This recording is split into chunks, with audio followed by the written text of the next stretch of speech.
Comenzamos con el siguiente tema, es decir, el tema número 4. En este caso vamos a hablar sobre el hueso maxilar y hueso mandibular. Cuando hablamos del hueso maxilar, ¿verdad? Vamos a decir con generalidades que es un hueso par, es un hueso irregular.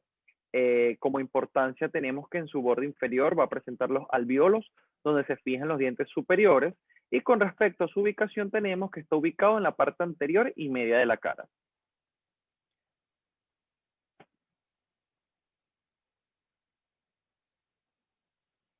Este hueso va a ayudar de igual manera a contribuir a formar varias estructuras, como lo tenemos acá señalado. Ayuda a la formación de la cavidad orbitaria, ayuda a la formación de las fosas nasales, ayuda a la formación de la bóveda palatina, muy importante para nuestro, que entra dentro de nuestro campo de trabajo, y también va a ayudar a formar la fosa infratemporal, que es la que va a estar ubicada específicamente por debajo de donde se forma la articulación temporomandibular. Este hueso lo vamos a dividir en una cara interna, una cara externa, bordes y ángulos. Cuando hablamos de los detalles anatómicos pertenecientes a la cara externa, si vamos en un sentido superior inferior, es decir, cefálico caudal, vamos a decir que primero vamos a encontrar la apófisis ascendente del maxilar. Esta apófisis también la pueden conseguir como proceso frontal del maxilar o apófisis frontal del maxilar, porque articula directamente con el hueso frontal. Posteriormente a esto tenemos la apófisis cigomática del maxilar o apófisis piramidal del maxilar, porque aquí se va a llevar la articulación directa con el hueso cigomático. Si nos vamos a las unidades dentarias, para la ubicación de estos dos detalles anatómicos, ubican el canino, por encima del canino, que es una prominencia, una eminencia muy elevada, va a ser la eminencia canina. ¿Dónde va a estar ubicada? Encima del canino. Y encima de dicha eminencia canina, vamos a tener la fosa canina, donde se inserta un músculo denominado músculo canino. En sentido más posterior a esta cara, vamos a tener los agujeros alveolares posteriores, los que les dan la entrada a los nervios alveolares posteriores. Seguidamente, a la ubicación cuando tenemos el tercer molar superior, ya sea derecho o izquierdo, una elevación denominada la tuberosidad del maxilar. Este es un detalle anatómico muy importante a considerar al momento de hacer exodoncias, ya sea en este caso, quirúrgicas o simples, de estos terceros molares.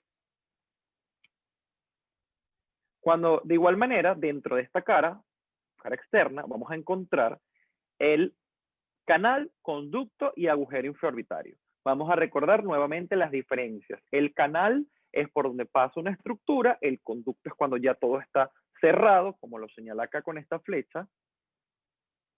Lo podemos ver. Vamos a hacer énfasis. Aquí tenemos la señalización,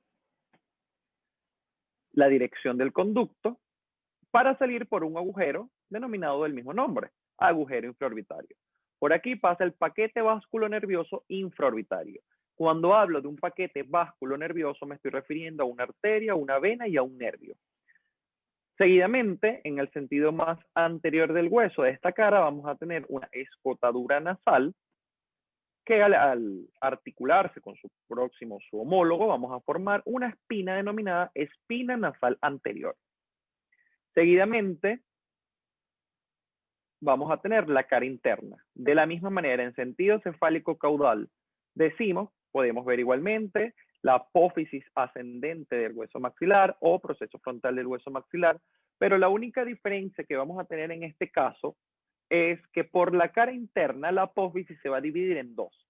Va a estar descrita por dos líneas imaginarias, una superior denominada cresta turbinal superior o etmoidal, porque permite la articulación con el hueso etmoides, y la cresta turbinal inferior o conchal, porque aquí permite la articulación con el hueso cornete nasal inferior.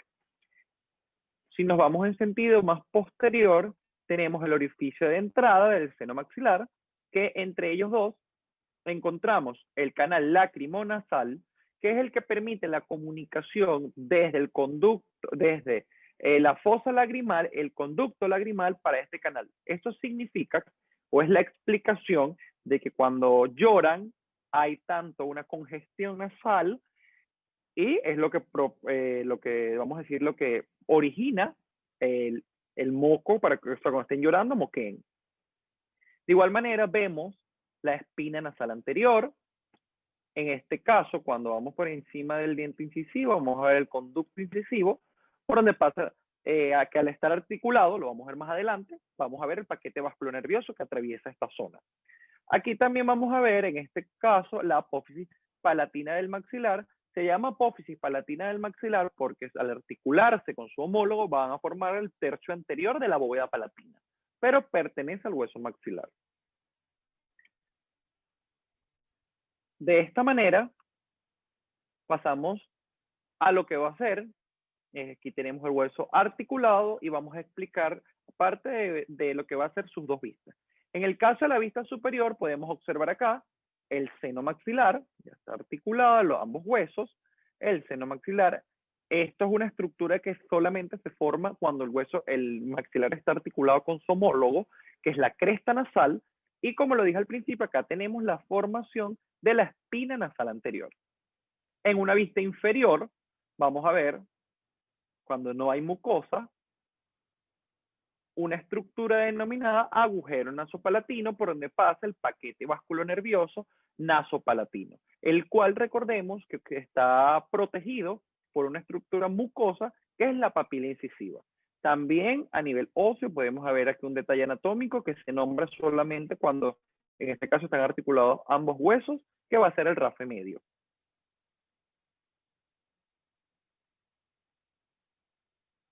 En este caso vamos a entrar a hablar sobre los bordes y ángulos que se describen en este hueso.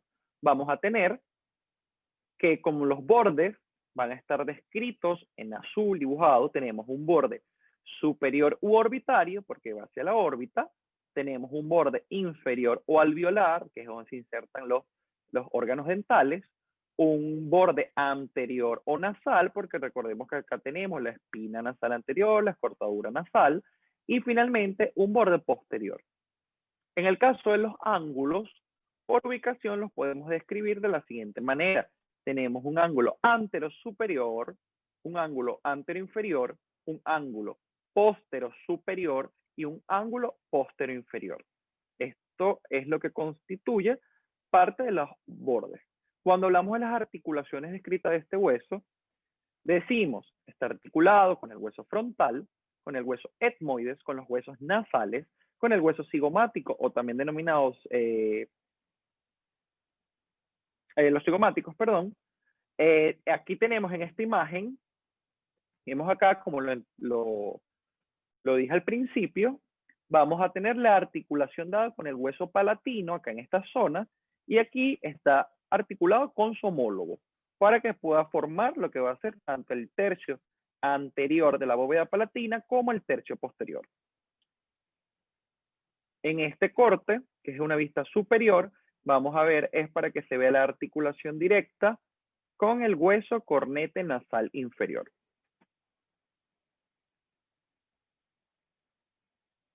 Ahora vamos a pasar a hablar sobre la mandíbula.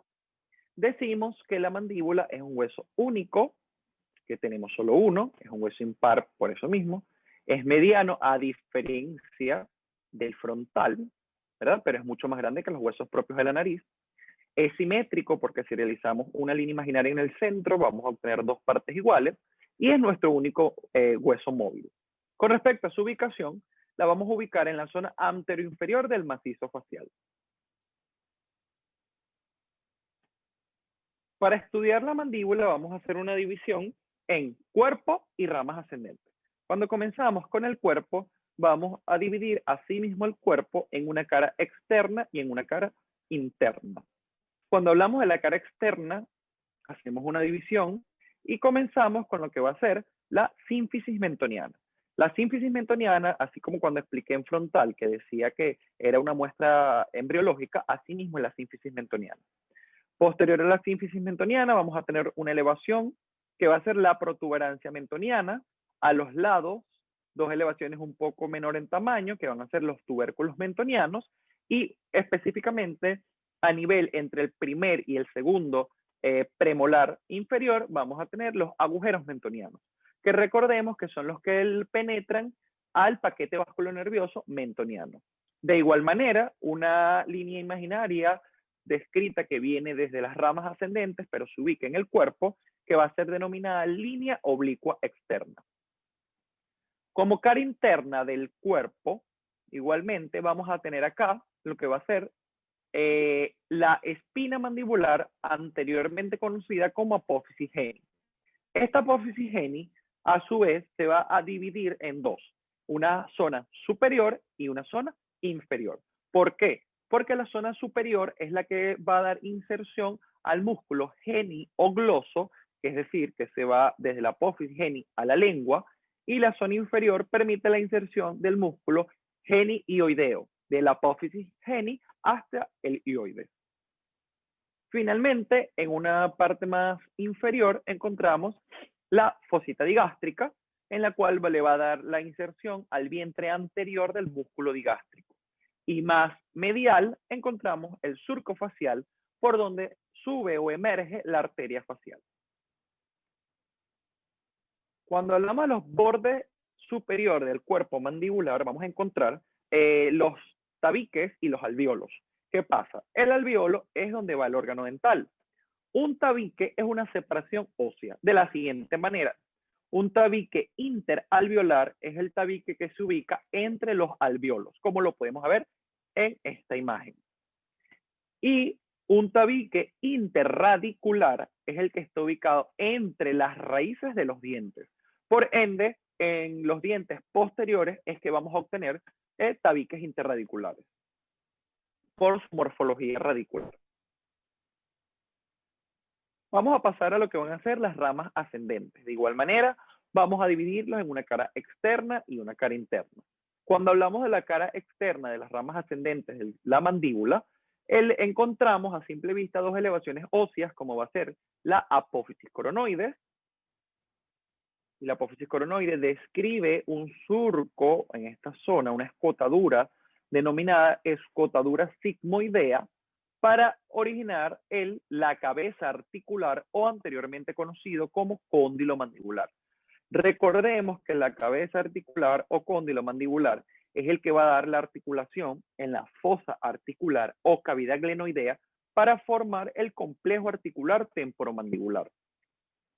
Seguidamente, por debajo de la apófisis coronoides, vamos a tener una estructura denominada triángulo retromolar. Este triángulo retromolar se forma por la divergencia de la línea oblicua externa y la línea oblicua interna, que la vamos a ver en la cara interna de esta rama. ¿Cuál es la importancia del conocimiento del triángulo retromolar? Recordemos que este va a ser referencia para la aplicación de técnica troncular para el nervio dentario inferior.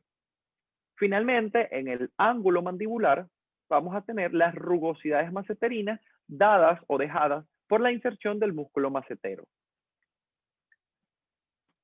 Con respecto a la cara interna, de igual manera vamos a seguir viendo la apófisis coronoides, vemos la cabeza articular cóndilo-mandibular, vemos la escotadura sigmoidea, pero la única diferencia es que en el cóndilo-mandibular, en esta cara, vamos a tener una fosa, denominada fosa pterigoidea. La fosa pterigoidea le va a dar la inserción a un músculo muy importante, como lo es el músculo pterigoideo lateral o músculo pterigoideo externo. Lo pueden conseguir de con ambos términos. Seguidamente, vamos a encontrar la língula mandibular o espina de Spix, que es un sobresaliente óseo como especie de una ventana que va a cubrir a este agujero. ¿Pero por qué lo cubre? Porque allí va a penetrar el paquete vasculonervioso dentario inferior o alveolar inferior.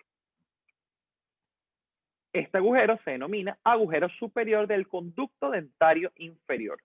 Posteriormente a esto, se describe un surco que se denomina surco miloioideo, por donde acá le va a dar la inserción al músculo miloioideo.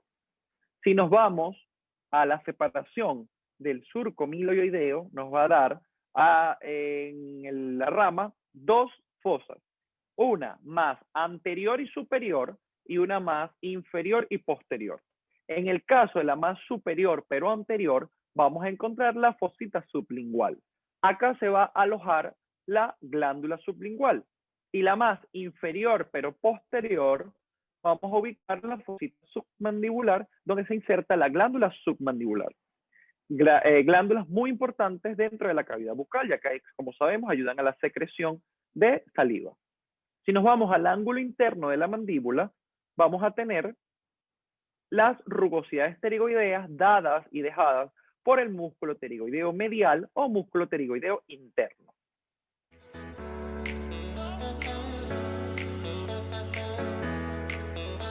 Es importante recordar también que la articulación principal de la mandíbula va a ser específicamente con el hueso temporal, formando la articulación, en este caso el complejo articular temporomandibular.